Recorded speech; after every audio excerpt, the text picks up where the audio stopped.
नमस्कार, स्वागत है आप सभी का आपके अपने चैनल एजुकेशन स्टडी पॉइंट में।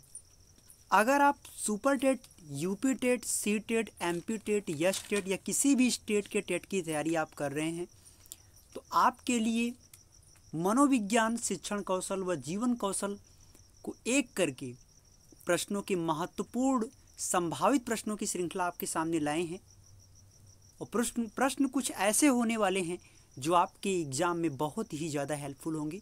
तो समय को वेस्ट ना करते हुए सीधे चलते हैं क्वेश्चन पे। आपकी स्क्रीन पे पहला क्वेश्चन क्या है, देखिए जरा ध्यान से। व्यावसायिक आचरण व नीति का सबसे अधिक महत्व होता है। ध्यान रखना बात को। व्यावसायिक आचरण व नीति का सबसे अधिक महत्व होता है।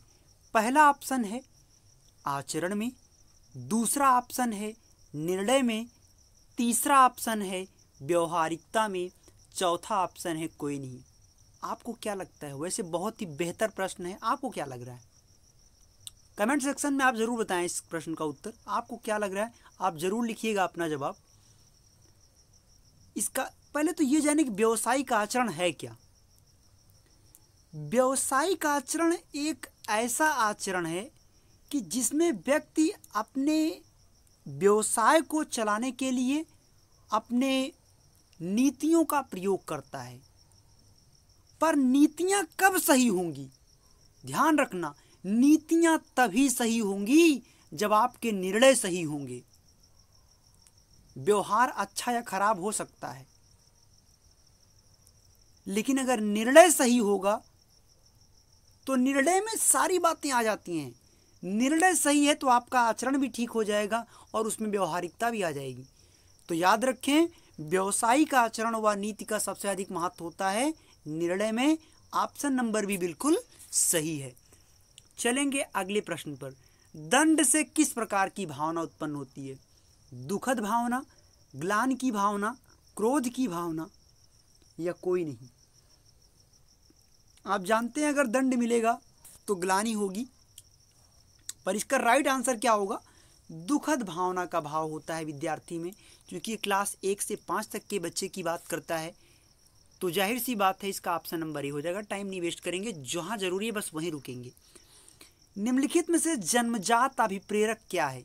यानी बच्चे में जन्म से ही कौन से अभिप्रेरक होते हैं? क्या निद्रा, क्या खेलना, क्या प्रशंसा, क्या क्रोध? जरा इसका आप आंसर करेंगे कि जन्मजात अभिप्रेरक क्या होते हैं। आपको इसमें से उत्तर करना है। सोच समझ के आप जवाब दीजिएगा। आपको क्या लग रहा है? आपके पास समय है, आप विचार कर सकते हैं। जो जन्म से ही होता है, क्या जन्म से वो खेलना शुरू कर देता है? क्या जन्म से ही उसको प्रशंसा वो चाहता है कि उसकी प्रशंसा की जाए?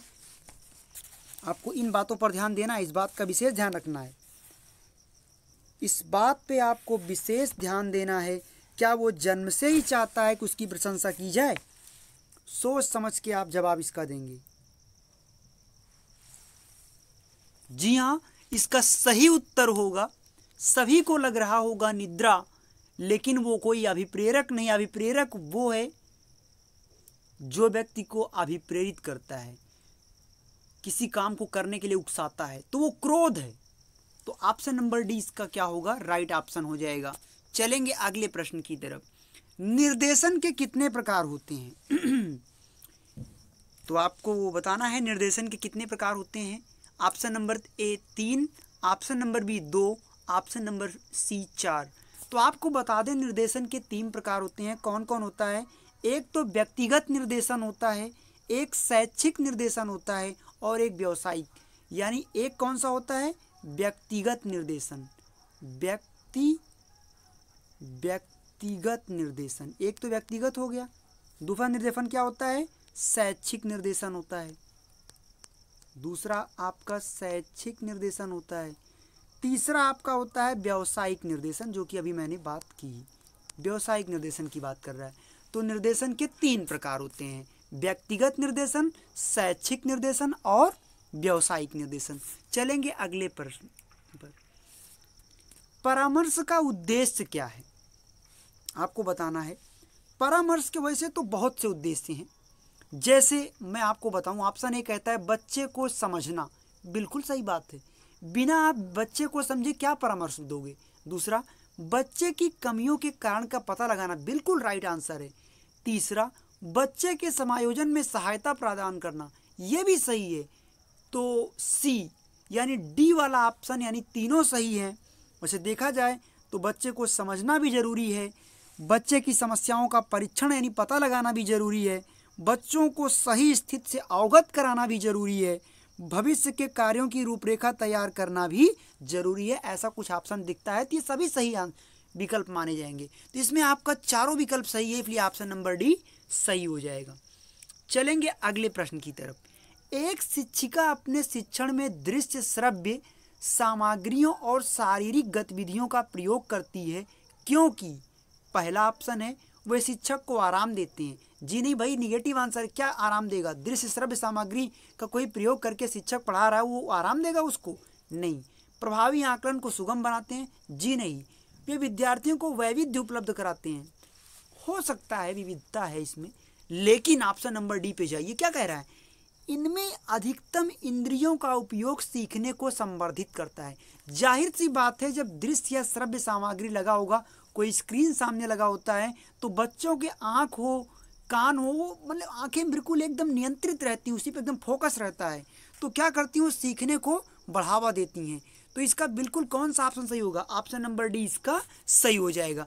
इसमें अधिकतम इंद्रियों का उपयोग सीखने को संवर्धित करता है। चलेंगे अगले प्रश्न की तरफ।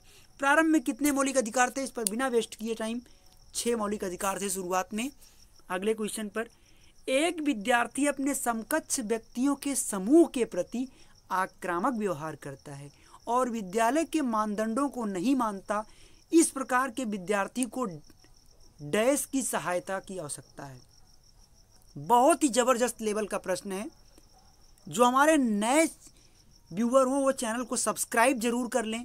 इसीलिए मैं कहता हूँ वीडियो को अंत तक देखें, फिर आकलन करें कि आपको यहाँ क्या मिलता है। कोई विद्यार्थी है, अपने जो क्लास के समूह के बच्चे, उनके प्रति, जो उनके आप पास पड़ोस में उनके समकक्ष जो लोग पढ़ रहे हैं, उनको वो डिस्टर्ब करता है, आक्रामक व्यवहार करता है, मारता पीटता रहता है, विद्यालय के मानदंडों को नहीं मानता है। इसका मतलब यह है कि उस बच्चे का भावनाओं पे नियंत्रण नहीं है। अरे भैया, संज्ञानात्मक का मतलब अगर उसके संज्ञान में कोई चीज़ है तो फिर ऐसा क्यों करेगा वो? मनोगत्यात्मक का मतलब ये सोच होती है जिस जो खिलाड़ी के अंदर होती है, धावक के अंदर होती है। और उच्च स्तरीय चिंतन कौशल, तो ये तो किसी किसी व्यक्ति में और लगभग व्यक्ति में जो अपसारी चिंतन के व्यक्ति होते हैं, जिसमें सृजनात्मक चिंतन होता है, उसमें होता है। लेकिन जो व्यक्ति इस तरह का व्यवहार करता है कि आक्रामक व्यवहार अपने विद्यार्थियों के साथ कभी भी कर दे या विद्यालय के मानदंडों को ही ना माने, इसका मतलब उसके भावात्मक क्षेत्र को समझने की ज़रूरत है। उसकी भावनाओं को किस तरह से ठीक करना है, उस पर काम करने की ज़रूरत है। जी हाँ, इसका ऑप्शन नंबर ए क्या होगा? बिल्कुल सही हो जाएगा। चलेंगे अगले प्रश्नों की तरफ। कौन सा सीखना अस्थायी होता है? मुझे लगता है देखकर सीखना अस्थायी होता है, तो ऑप्शन नंबर डी बिल्कुल सही हो जाएगा। चलेंगे 10वें क्वेश्चन पर। एक क्लास में वैयक्तिक भिन्नता के क्षेत्र, फिर क्षेत्र शब्द आया तो मैंने कहा बच्चा भैया ये प्रिंटिंग मिस्टेक है। हालांकि क्षेत्र आप सभी जानते हो कैसे लिखा जाता है, तो नहीं तो आप लोग इस पर फोकस करने लगो। तो पहला ऑप्शन है रुचियों के। तो यार वैयक्तिक विभिन्नता है क्या? वैयक्तिक विभिन्नता का मतलब होता है कोई दो बालक एक समान नहीं हो सकते, उनकी रुचि व क्षमता अलग अलग होती है, उनके सोचने समझने की क्षमता अलग होती है, हर चीज़ उनकी लगभग अलग होती है। ठीक है, तो रुचियाँ अलग होगी, सीखने की क्षमता अलग होगी, उनका चरित्र अलग होगा, तो ऑप्शन नंबर डी बिल्कुल सही हो जाएगा। चलेंगे अगले प्रश्न की तरफ। प्रयास और भूल का सिद्धांत किसने दिया? आप सभी जानते हो प्रयास व भूल का सिद्धांत थार्नडाइक ने दिया। पावलोव ने अनुकूलित अनुक्रिया का सिद्धांत दिया।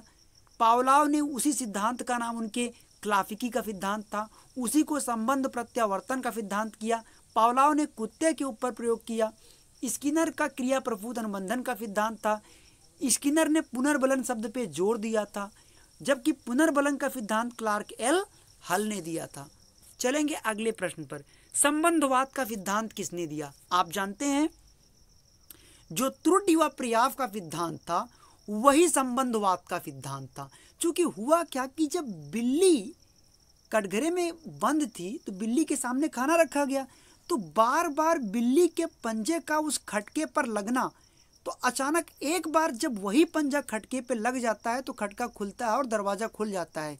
तो बार बार उसके पंजे का खटके पर लगने से उसके पैरों और खटके के बीच में संबंध स्थापित हो गया।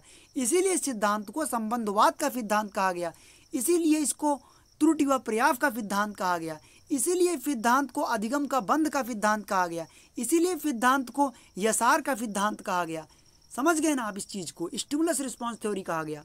आप जान ही गए हैं, इसका सही ऑप्शन होगा थॉर्नडाइक की थ्योरी है ये। जी हाँ, आप सभी का बहुत बहुत धन्यवाद। आप सभी ने वीडियो वॉच किया, मुझे यकीन है आपका ज़रूर ही फ़ायदा हुआ होगा, क्योंकि प्रश्न ज़बरदस्त लेवल के लिए गए थे। और जितने भी लोग हो वीडियो को जितना हो सके उतना शेयर करें, क्योंकि हम जैसे ही लाइव आने की स्थिति होगी, लाइव आ पाएंगे तो 1000 सब्सक्राइबर जल्दी से आप लोग पूरा कराइए, जिससे हम लाइव आएंगे तो आपके प्रश्नों को लाइव ले पाएंगे। बात को आप समझें तो एक एक को हम वहाँ पे रिप्लाई कर पाएंगे, तो आपके डाउट्स क्लियर होते जाएंगे। इससे बेहतर अवसर आपको नहीं मिलने वाला है। तो आप सभी लोग चैनल को जितना हो सके उतना शेयर करें